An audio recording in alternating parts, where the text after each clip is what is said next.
Hey guys, Ryan Dement from Chasing Financial Freedom podcast. I hope you guys are having a great day. This week on the podcast, we have Daniel Blue. Daniel started his life out in a pretty tough spot. He had a daughter at the age of 19, got addicted to Oxycontin, dropped out of college, but then built a seven-figure business. And he has a very powerful story that he wants to share with us. Daniel, welcome to the show. Ryan, thank you so much for the introduction and appreciate you having me here on your show. You're more than welcome. I really think what you're doing is really cool, and I get it. We connected on a couple pieces. But before we get there, tell the listeners a little bit about yourself. Yeah, so the company that I own solves a big problem in the marketplace, helping people access their retirement accounts. So think 401ks, IRAs, penalty and tax free. So that's the firm that I own today, right here in Las Vegas. And we've got customers in all 50 states. But this idea, the strategy that I just touched on was first introduced to me back in 2008, 2009. That was a pretty dark point in my life, as you alluded to earlier. I had a daughter in 2009. I was 19 years old. I was addicted to Oxycontin and I was in the real estate sales space at this time, just trying to figure life out. I just quit college because college was something that society told me to go to. I wasn't there to go to college to become a doctor or some kind of specific niche. I just went because that's what America told me to do. So when I found sales, I'm like, why do I need college? So after 3 months, I dropped out, ended up finding sales as a career that allowed me to control my own income. And in that space, I was able to listen and hear and be surrounded by other people that mentioned things along the lines of using a 401k or IRA to flip a house. I remember hearing people say they use their retirement account to purchase a rental property.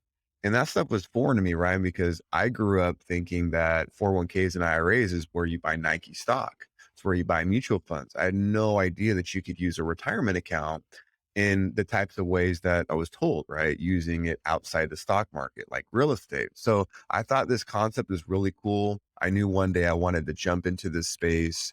And I ended up jumping into this industry right around 2013, 2014. I got into what I call the self-directed retirement account space. And it's pretty crazy to think that we're in 2022 and almost 10 years now that I've been at it.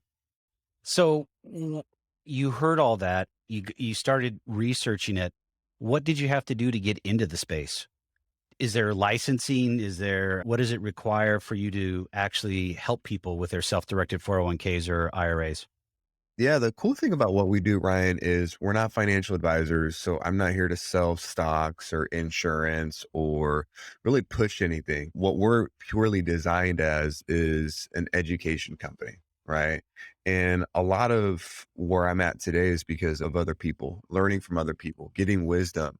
And then obviously there's a lot of work that you have to do on your own. Whether you're a teacher, whether you're a digital marketer, like you have to roll up the sleeves and you got to stay up late. You got to work weekends. You got to get up early and you got to get better at your craft. So there definitely was some of that. I'm blessed to have an awesome team. I've got about 13 employees and combined my staff has decades of experience in the self-directed space. But to put it in really simple terms, Ryan, what we teach people is Googleable information. Like you literally can Google the stuff on your own. You can Google solo 401k.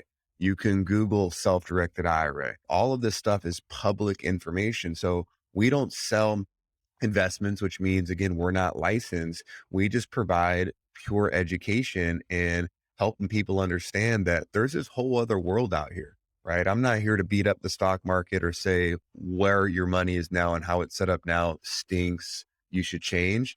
I'm just here to say that there's another tool in your tool belt that you could be using, right? I'll give you an example. We had a gal that was working as a hairdresser for a number of years, and she wanted to start her own online business. She needed about $20,000 to buy some product to get that business launched.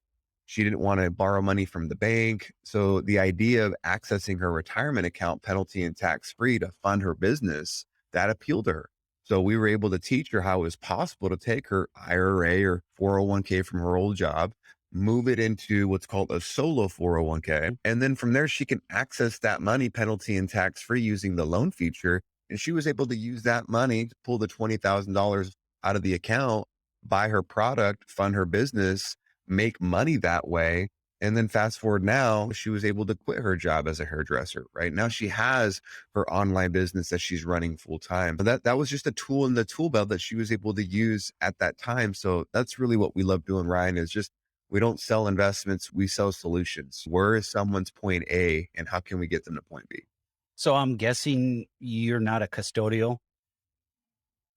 No, so we're the essentially the middleman. So we're and guys, what Ryan is referring to is there's something All called right. the custodian that you're super savvy. So maybe some of your listeners already know this, but maybe there's some of you guys that are like custodian, who's that?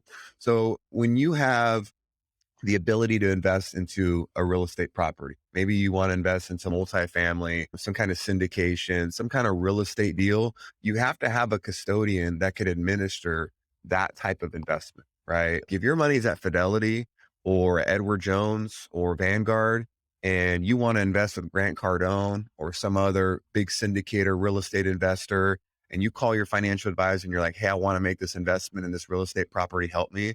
They're going to be like, yeah, we can't do that, but we can sell you this REIT. They'll gladly sell you a REIT. So going back to the fundamentals, there has to be a custodian that is self-directed that can administer alternative assets like a promissory note, a private equity placement, things of that nature. What Ryan was asking is we are not the custodian. I never want to be the custodian because those guys really just have their hands tied. And I think it's a boring model. They serve their purpose. They're just in the background. They hold your money like a bank and that's about it. They don't provide a ton of customer service. Speed isn't really their thing. They don't provide a ton of education.